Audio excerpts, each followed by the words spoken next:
¿Cuál es la realidad más gloriosa, Dios mío? Que podamos conocer, que podamos acceder. Cristo, tú eres la única realidad inalterable, que no cambia. Iglesia, Cristo es la única realidad que soporta el paso del tiempo sin corromperse. Aleluya. Así me ministraba el Espíritu mientras adorábamos al Señor. El Espíritu me decía que la realidad que tú y yo tenemos en Cristo es la única realidad capaz de soportar el paso del tiempo sin corromperse, sin envejecer, sin perder calidad. Porque es la realidad eterna de Dios en esta mañana. Y en esa realidad estamos tú y yo en esta mañana. Y desde esa realidad, yo tengo una noticia y respuesta para todas tus congojas, tus problemas y situaciones.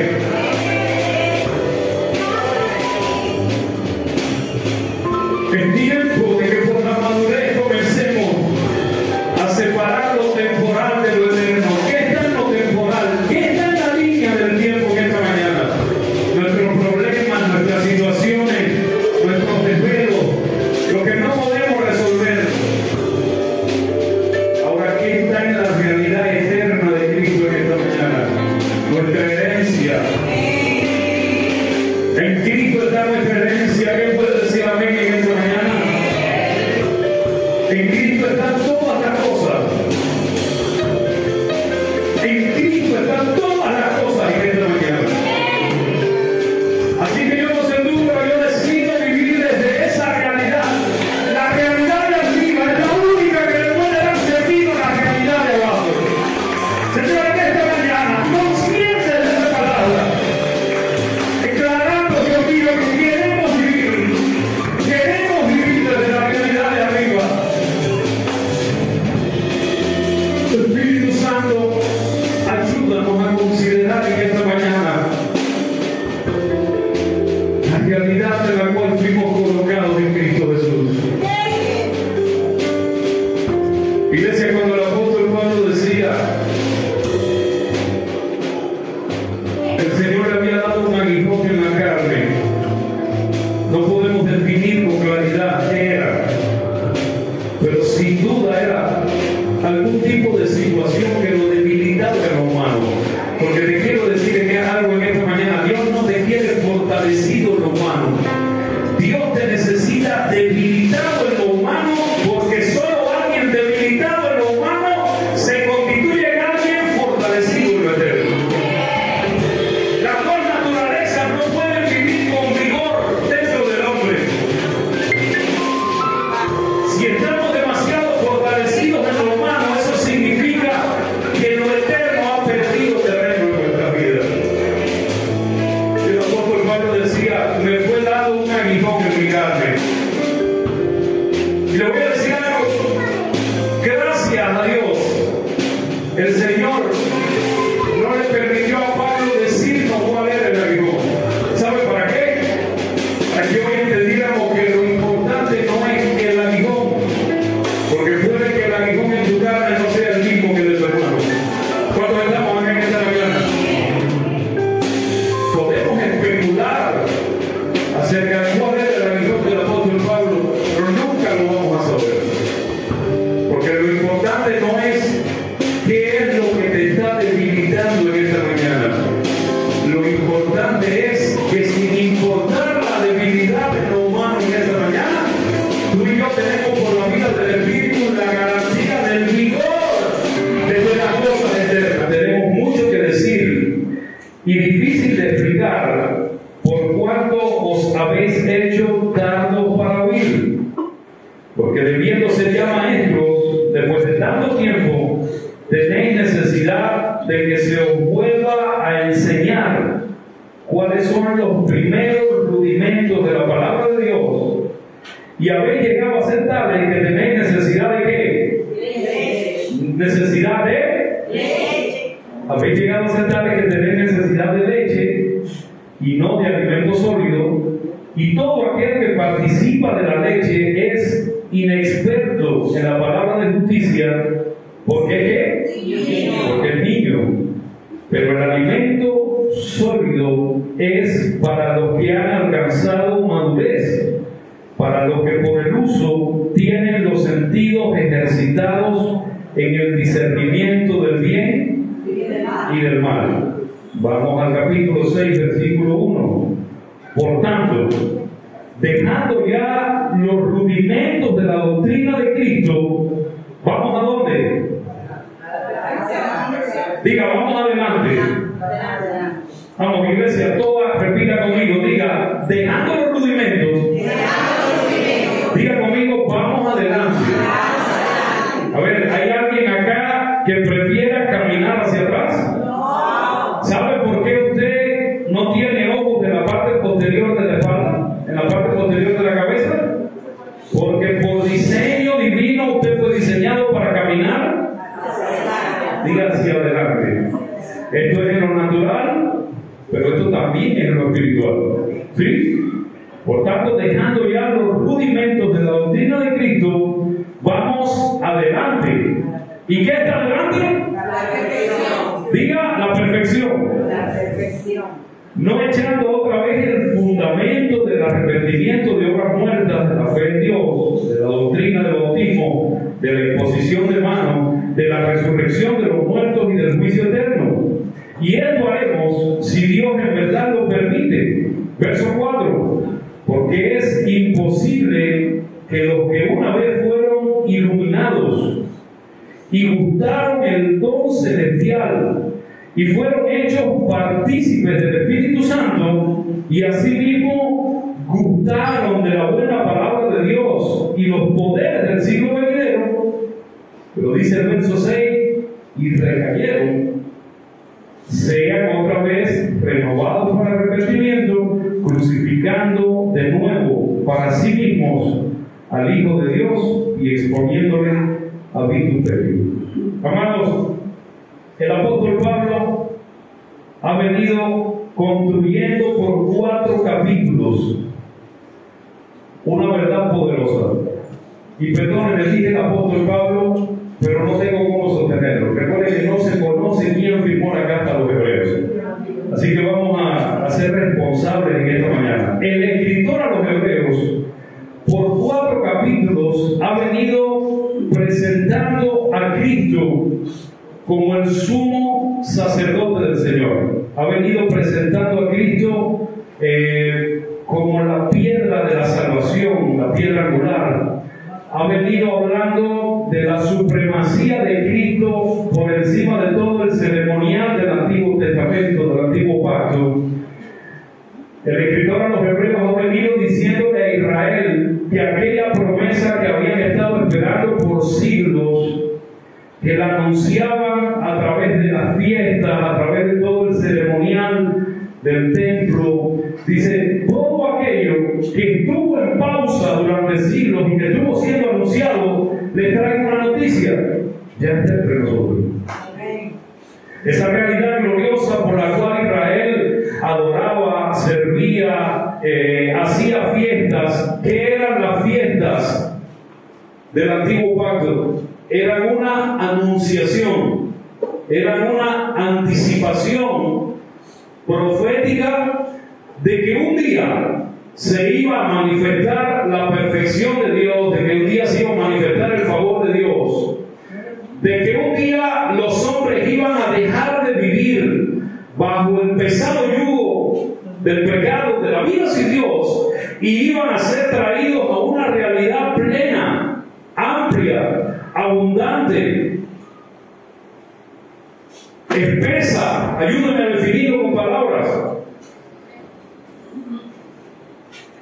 Perfecta, gloriosa, ¿alguien más? Eterna, digna, resplandeciente. Diga conmigo, integral. La salvación que nos fue dada en Cristo fue integral. ¿Qué significa eso, pastor? Que no hay una sola área de mi vida donde yo pueda estar pasando una circunstancia que no tenga una respuesta en Cristo.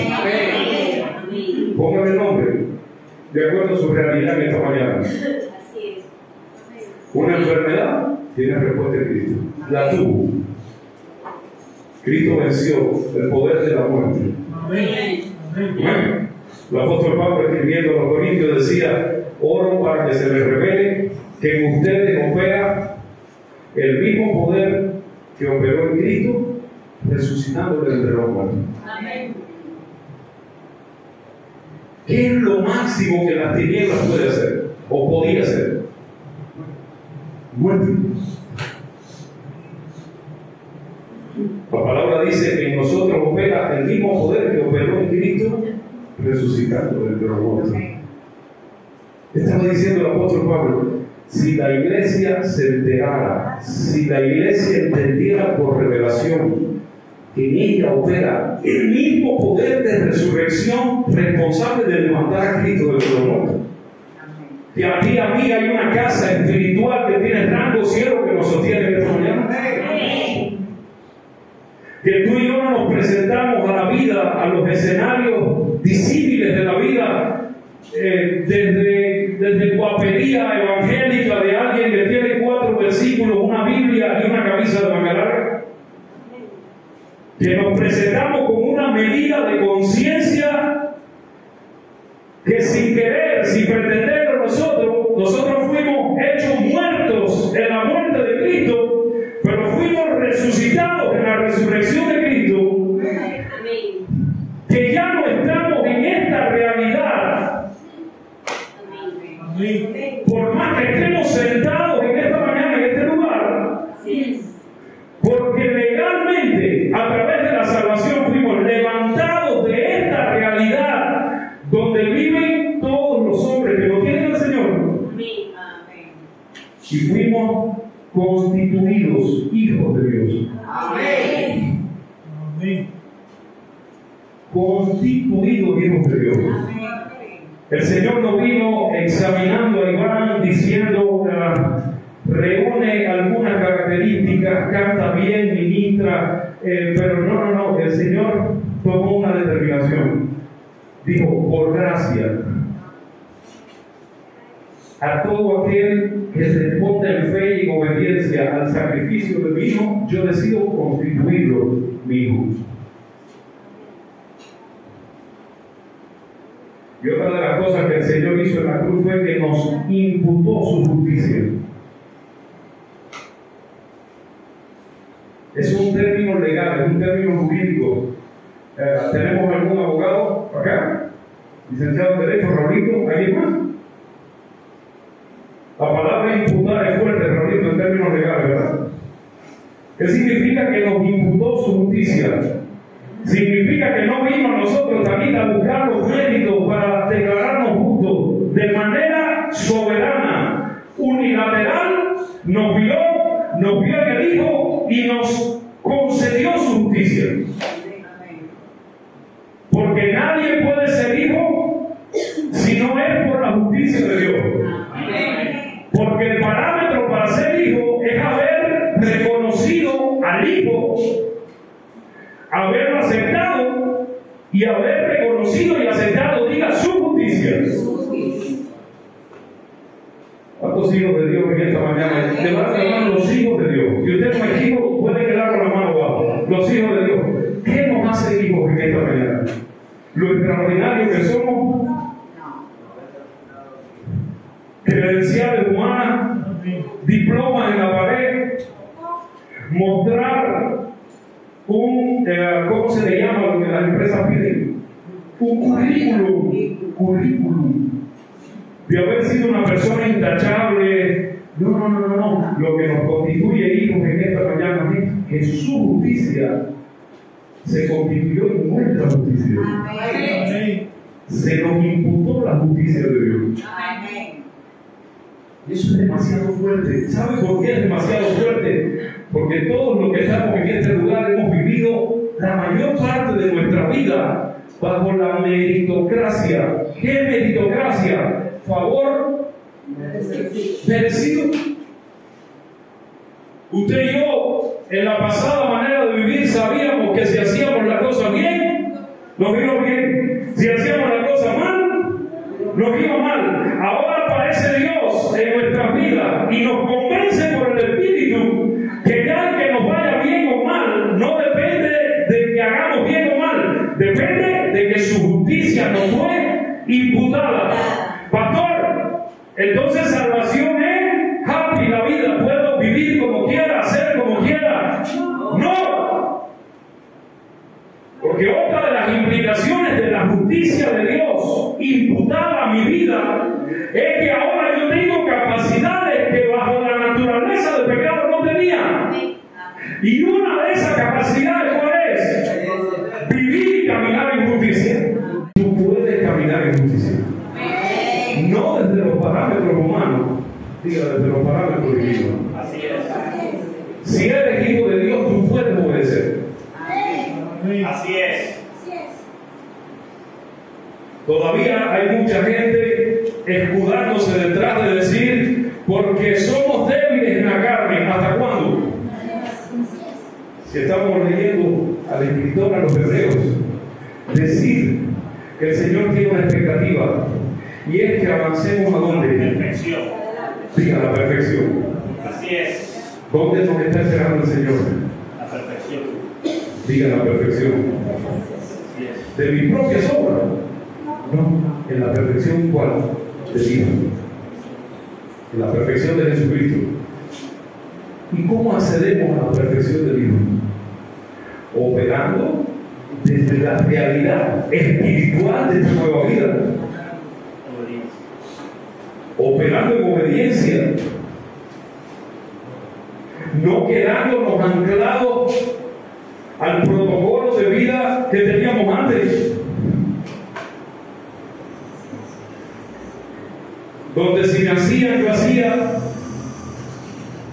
Donde si me hacían, no perdonaba. Ojo por ojo, dice Ángel. Donde buscábamos todos los argumentos del mundo para presentarnos como víctimas, siempre los demás tenían la culpa. Nadie es culpable. Si eres un hijo de Dios, nadie es culpable de la realidad que estás viviendo hoy. Porque tu pasado ya no cuenta. Dice una canción de Ali de Anita. Tu pasado ya no cuenta, se pagó la cuenta, en la cruz murió el Cordero, obra perfecta. Por eso, la gracia y la verdad fue manifiesto. Yo di mi destino como identidad correcta. ¿amén? Diga, ya no estamos allá. Diga, ya no estamos allá. Diga, estamos acá. Y esta nueva realidad en Cristo es gloriosa por muchas cosas. Esta nueva realidad en Cristo es gloriosa por muchas cosas. Primero, porque ya no estamos bajo la esclavitud del pecado. Porque en la pasada vida estábamos bajo la esclavitud del pecado. ¿Qué significa esclavitud del pecado? Que el hombre intentaba salir, pero no podía. Porque estaba retenido. Estaba esclavo de esa realidad. ¿Qué es el pecado? El pecado es una cárcel. No sé si estarás de acuerdo conmigo. El pecado es una cárcel cómoda de donde no queremos salir. Porque el pecado que hace alimentar un sistema llamado carne. Y cuando el hombre vive bajo la esclavitud del pecado, no reconoce que necesita salir de él. Hasta que no le comienza a ir, pero que es muy mal. Pero diga, ya no estamos allá. Dígale a su vecino, así que no nos podemos justificar más. Dígase, por favor. Claro, y ya no nos podemos justificar porque ya no estamos allá. El escritor a los Hebreos ha venido, decía, construyendo este pensamiento. Y cuando llega de momento, de repente, al capítulo 5, se detiene, parece que volvió en sí. Versículo 11 del capítulo 5, el escritor se detiene y dice, permiso, acerca de esto que venimos diciendo, tenemos muchas cosas que decir. Dice, pero se hacen dificultosas de expresar. Y mire cómo esa versión Reina Valera ampliada dice, por cuanto sois flacos para oír. Reina Valera dice, acerca de esto tenemos mucho que decir. Dice, pero se nos está haciendo difícil explicar por cuantos habéis hecho tardos para oír. ¿Qué cosa significa ser tardos para oír? La palabra para tardos era una palabra que se escribía así, nostros, y significa perezoso, holgazán, necio, tonto, y la última está fuerte, dice estúpido. Hermanos míos, la palabra de Dios tiene un ciclo vital. ¿Qué significa un ciclo vital? Lo vamos a expresar con este ejemplo que usted conoce. Si usted tiene una vaca, la vaca otorga leche y otorga carne, ¿verdad que sí? Yo sé que como cubano usted me dice, yo no sé lo que es eso. Sí, usted sí sabe. La vaca entrega leche. ¿Y la leche es buena o no es buena? Diga, es buena. Diga, es cara pero es buena. Ok. La leche, como todo lo que tiene vida, tiene un ciclo vital. Ese ciclo vital nos dice que si la leche no se consume en el tiempo indicado, ¿qué sucede con la leche? Se corta, se decompone, las bacterias comienzan a trabajar y ya la leche no está apta para el consumo. Algo que puede tener un uso y puede tener una productividad, la termina perdiendo. ¿Y cuál fue el elemento que hizo que esa productividad se perdiera? El tiempo. Diga, tiempo de consumo. Si no se consume en el tiempo, el ciclo vital trabajará descomponiéndola. Hermanos míos, así es la palabra de Dios. La palabra de Dios no es que se echa a perder, pero usted tiene que entender que tenemos un Dios que es Padre.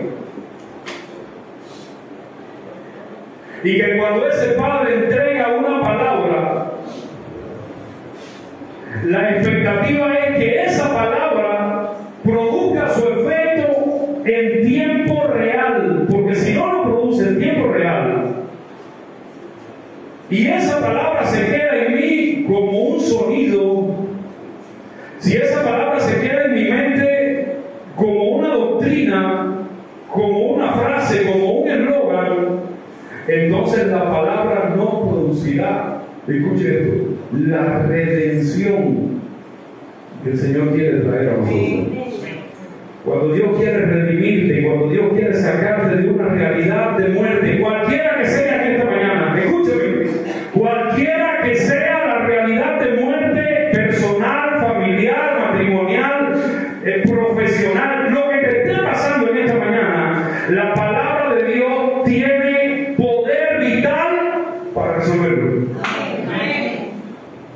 Yo no he necesitado los días difíciles de mi vida una ofrenda. Los días difíciles de mi vida yo he necesitado abrazar una palabra eterna y traerla a la realidad de mi vida y de mi casa. Así es. Oraba mi hermano Lino, comenzando este tiempo, Señor, que entendamos que no necesitamos que nadie venga a mover las aguas. ¿Recuerda la palabra del domingo pasado? Que nadie venga a mover las aguas de mi vida si tengo al Espíritu. Tengo a Dios mismo entronado en mi vida. Tengo la vida de Dios entronada en mi vida. ¿Por qué me siento solo? ¿Por qué voy a sentir que no puedo? ¿Por qué me voy a sentir desarmado frente a una situación? Si tengo la realidad misma de Dios instalada en mí. Amén. ¿Qué se hace en los días difíciles? Se escuchan. O número 2, se revisa lo que ya se escuchó.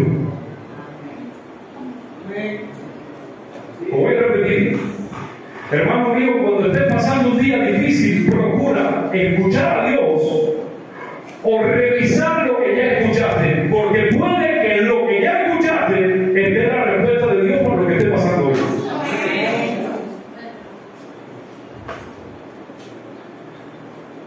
Van a venir días difíciles, sí van a venir días difíciles, nos van a acontecer días complejos, sí nos van a acontecer días complejos.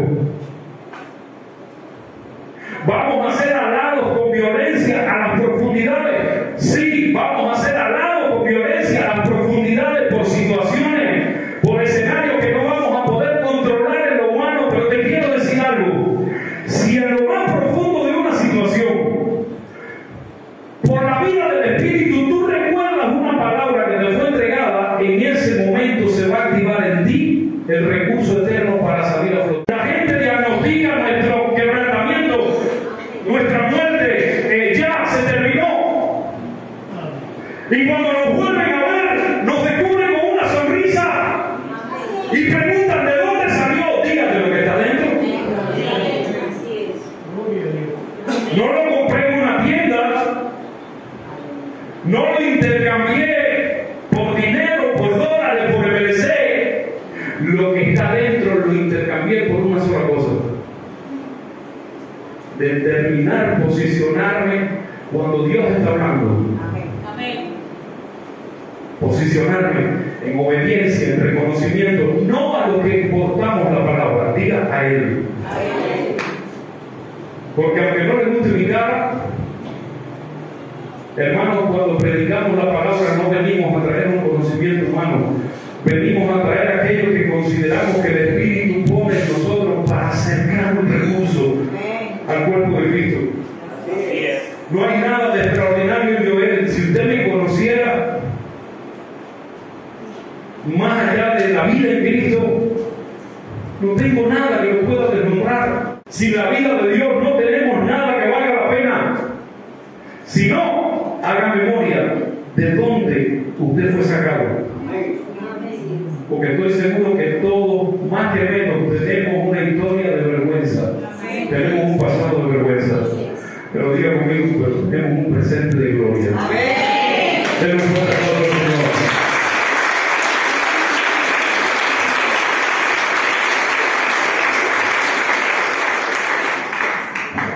Los creyentes, aquí en el capítulo 5, versículo 11, se habían hecho tardos para oír. Y decíamos que la palabra tardos para oír significa pereza, holgazanería, necedad, tontería o estupidez. Ahora, ¿qué será tardo para oír?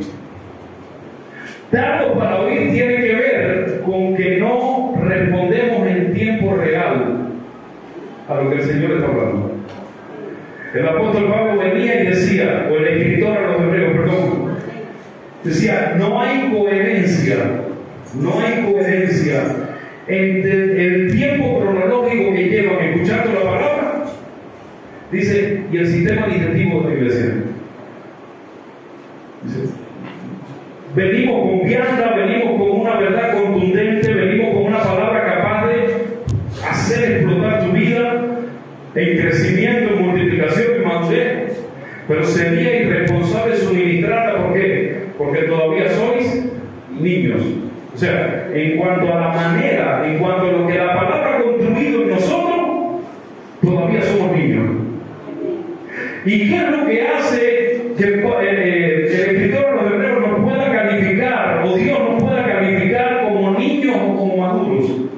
El aprovechamiento de aquello que por años hemos escuchado. No se es maduro porque se abra el hueso, no se es maduro porque tengo un comportamiento así que parece que andamos enquesados por dentro y por fuera.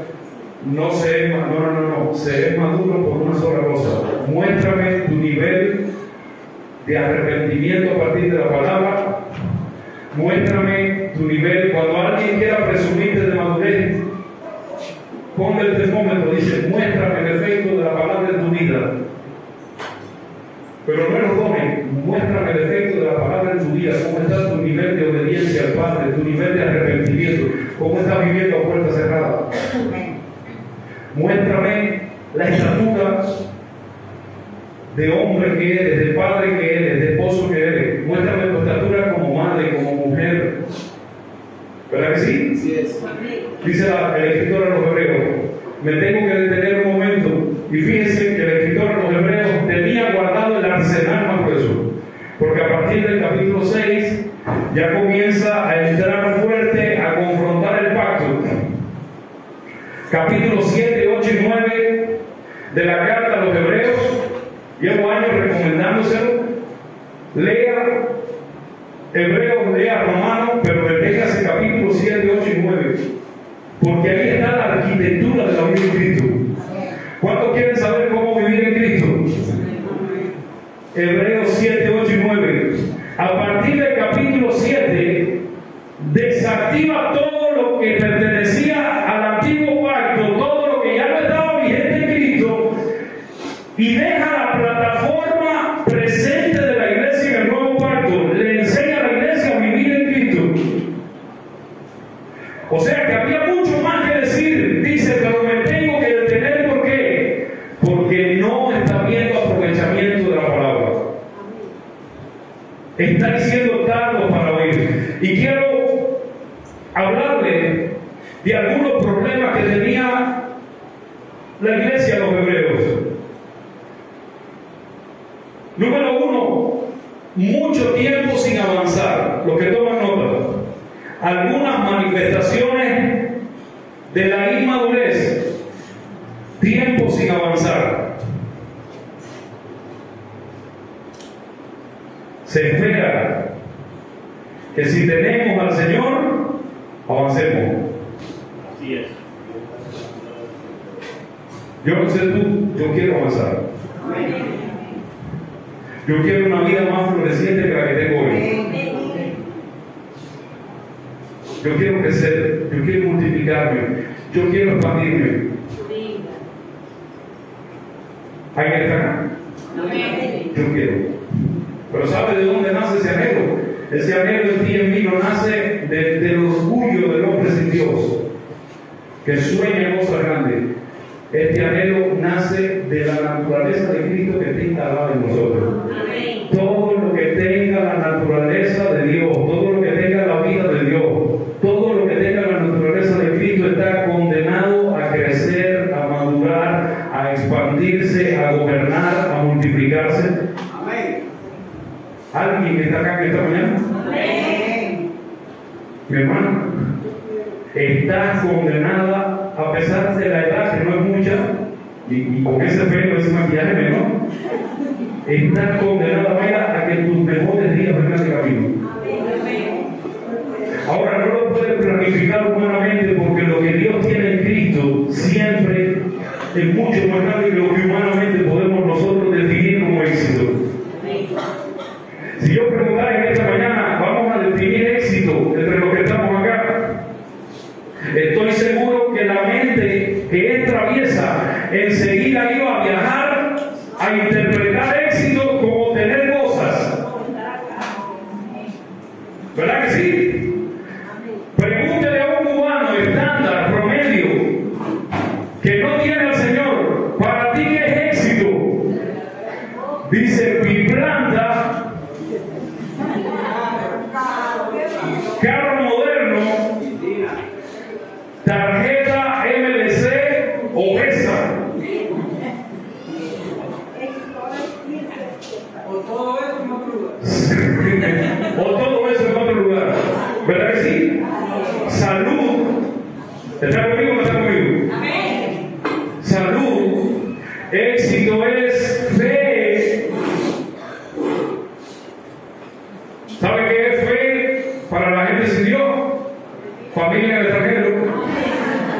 Mi hojita tiene fe.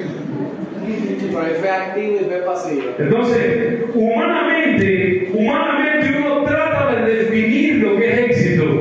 Pero le voy a decir algo, necesitamos detenernos en estos días para redefinir, pero a la luz de la verdad de Dios, qué es éxito. Porque éxito, construir éxito, edificar una vida en éxito, nunca comienza con cosas que se hacen, comienza con algo que se es.